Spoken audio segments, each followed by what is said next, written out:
As the game progresses, that will mean less and less. At this point, it means quite a lot. Oh, they have found Samux.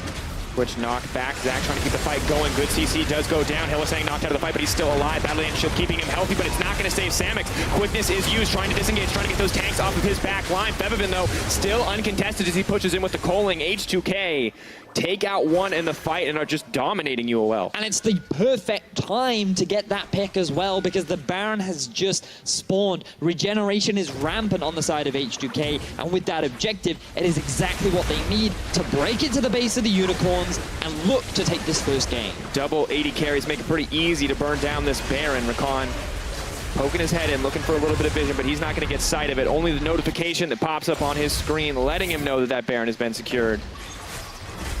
And this is just very unfortunate for Samux. He was not expecting the submarine, even though it's happened multiple times throughout this game. This is the proactivity that we were talking about from H2K. They weren't resting on their laurels. They weren't waiting around. They knew when Baron was respawning. They knew they had to make something happen. They saw Samux, the one carry that could turn it around for UOL, slightly out of position, and they immediately go for the jugular.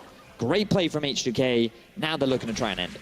And you have to wonder, Samux, he has all this aggressive itemization, but maybe needing a QSS at this point in the game. And you can see on the opposite side, H2K, despite their leads, building these items, giving that respect over to the opposite side, not wanting to risk getting locked out in these fights.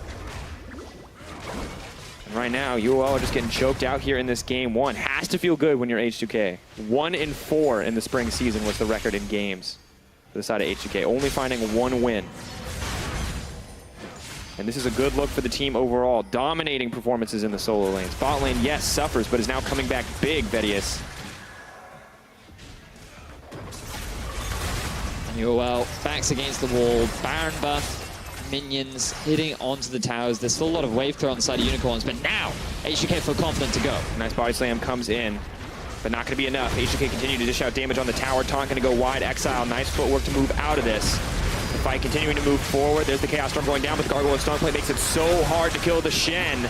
Febiven on the backside. GP all going to be used. Cersei pulled back into the fight. Featherstorm maybe go look for the disengage. Not going to find the snare. Febiven is going to get knocked up. Exile leaps forward, but it's right into the hands of Zach. Let's bounce back into the back line, and down he goes. That's the double kill for Febiven. Add the inhibitor for Zach. And H2K, just no hesitation in these fights. Fearless frontline action for Febiven on this Lucian. 80 carries in 2017. Let's make it a meme. All too easy. Yanko's now running forward. Vizicachi doing his best to run it out, but Febiven is definitely the strongest 80 carry in this game. Oh no, it's absolute destruction here. H2K taking their time with it, trying to burn it down, looking for one more kill. Vizicachi versus Febiven. Can he get it? The heal up, not gonna find it in the end. It's just gonna be the Nexus Towers. It's just gonna be H2K with an incredibly dominant performance in that laning phase. Finally finding a purchase here in game one to take down the Unicorns of Love. Febiven still not going to get taken out. Does finally get shut down. That's it, folks. Game one in favor of H2K. Very impressive game from H2K. Again, expectations were, will H2K really be able to bring it to the Unicorns of Love? So many times they have faltered. Like, they were able to get 1 kill, or 1 game rather, this year against UOL, and since then, they have not been able to defeat them.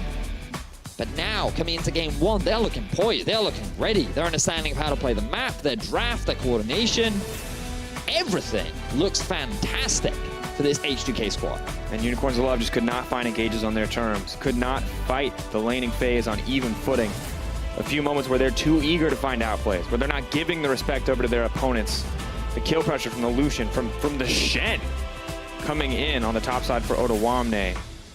But just an immaculate performance coming in from Otawamne. Amazing early game coming in from Jankos. And we talked about Unicorns of Love being that team fighting team. Well, H2K were the team that relied on Jankos to get early leads, and they're the ones who showed it here.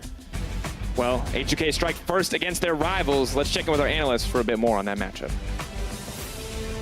Yes, they did indeed. H2K striking first and taking down Unicorns of Love. 1 game on the board. We want to start by picks and bans because it was obvious that there was a Xayah, there was there was a Zac, a lot of OP picks being left through. But Sven, you said, well, there's actually just a smarter plan out of the entire composition of H2K denying Exile. Yeah, I think that even though they had like the Sarakan trade for Zac, on the team of H2K they have Zac and Shen and a Lucian. And against Lucian, you just pick mid, right? And then they pick a mage, they play mage against Zac. Mage against Zac are not good because you're immobile and you get ganked very easily. As you saw, he died to every gank and lost mid tower early, which is bad.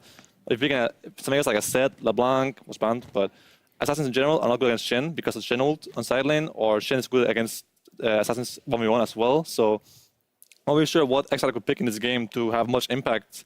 Also playing against Twitch, it's not very easy either for mages, so he has a hard time picking anything useful in this game without dying to Zac ganks or dying on side lane or just being useless on like Zed, LeBlanc, Katarina, whatever he finds. Yeah. And we wanted to look at some of the, early game instances where this actually undoes the Unicorn, specifically looking at the Zac into the mid lane for one of the first kills where, as you talked about, it's difficult with a more immobile main.